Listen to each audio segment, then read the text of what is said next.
ऐसे पेशेंट जिनको बार बार एलर्जी होती है, बार बार सर्दी जुकाम होता है, तो ऐसे पेशेंट में बहुत अधिक मात्रा में देखा जाता है नेजल पॉलिप। हमारे क्लिनिक में पेशेंट आते हैं और कंप्लेन करते हैं कि उनको बार बार सर्दी हो जाती है, उनको सांस लेने में बहुत ज़्यादा तकलीफ होती है और उनको सर्दी कभी भी हो जाती है। जैसे वो ठंडे मौसम में गए तो उनको अचानक से नाक बहने लगेगी, सिर में दर्द होने लगेगा, आंखों से पानी आने लगेगा, बहुत ज़्यादा उनको हेडेक होगी सिर में। और ये प्रॉब्लम उनको हमेशा रहती है, एलर्जी की प्रॉब्लम हमेशा रहती है, सांस लेने में दिक्कत हमेशा रहती है।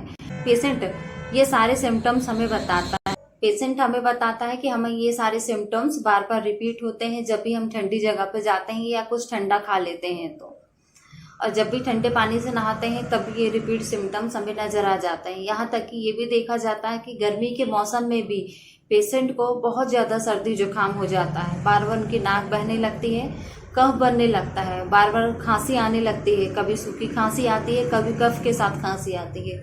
ये सारे सिम्टम्स पेशेंट बार बार बताता है। पेशेंट की पुरानी हिस्ट्री ली जाती है कि उसको एलर्जी की प्रॉब्लम कब से है, बचपन से है कि अभी 3-4 साल पहले से है कि 8-10 साल पहले से है, कब से उसको दिक्कत है। जैसे पेशेंट बताता है कि उसको 8 से 10 साल से दिक्कत हो रही है, बचपन में ऐसी दिक्कत नहीं थी। बचपन में उस पेशेंट को बार बार सर्दी जुकाम होता रहा तो उसको बार बार स्टेरॉइड देकर और बार बार उसको भाप देकर उसकी सर्दी को ठीक कर दिया जाता था। और भाप देने के बाद, स्टेरॉइड देने के बाद या कुछ काफ़ी कफ सिरप या कुछ मेडिसिन देने के बाद वो व्यक्ति ठीक हो जाता है। मतलब वो पेशेंट ठीक तो हो गया था, लेकिन 3 से 4 साल बाद उसको ये एलर्जी की प्रॉब्लम होना स्टार्ट हो गई। बहुत ही कॉमन देखा जाता है इस टाइप की एलर्जी। मतलब एलर्जी होने का मोस्ट कॉमन रीज़न यही रहता है कि पेशेंट को बचपन में बहुत सारे स्टेरॉइड दिए गए हैं, जिससे बच्चे को ये क्रॉनिक एलर्जी हो गई है और बच्चा एलर्जी से सफ़र करते करते बड़ा हो जाता है। पेशेंट बताता है कि इसको हमेशा सर्दी जुकाम रहता है, तो हम इसके लिए MRI करवाते हैं या CT स्कैन करवाते हैं।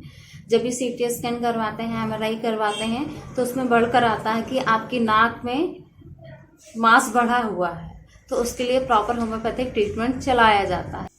होम्योपैथी से बिना ऑपरेशन किए नेजल पॉलिप को ठीक किया जा सकता है। कुछ पेशेंट ऐसे रहते हैं जिनको नॉलेज नहीं रहता है, भ्रमित हो जाते हैं कि बिना ऑपरेशन के नेजल पॉलिप ठीक नहीं हो सकता है, लेकिन ऐसा बिल्कुल नहीं है। नेजल पॉलिप बिना ऑपरेशन के बिल्कुल ठीक होता है और हमारी क्लिनिक में ठीक भी हुए हैं कुछ पेशेंट।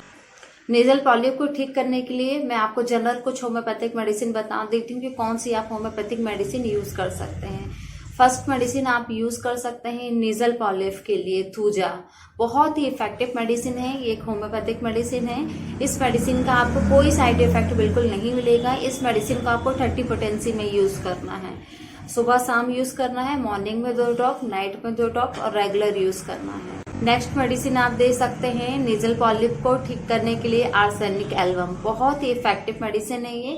इस मेडिसिन को भी आपको 30 पोटेंसी में देना है और 2 टाइम देना है, मॉर्निंग में 2 ड्रॉप, नाइट में 2 ड्रॉप, रेगुलर यूज करना है। साथ में एक ड्रॉप भी आपको यूज करना है। इस ड्रॉप का नाम है nasal polyp MP 23 number drop है ये देखिए, बहुत ही इफेक्टिव ड्रॉप है।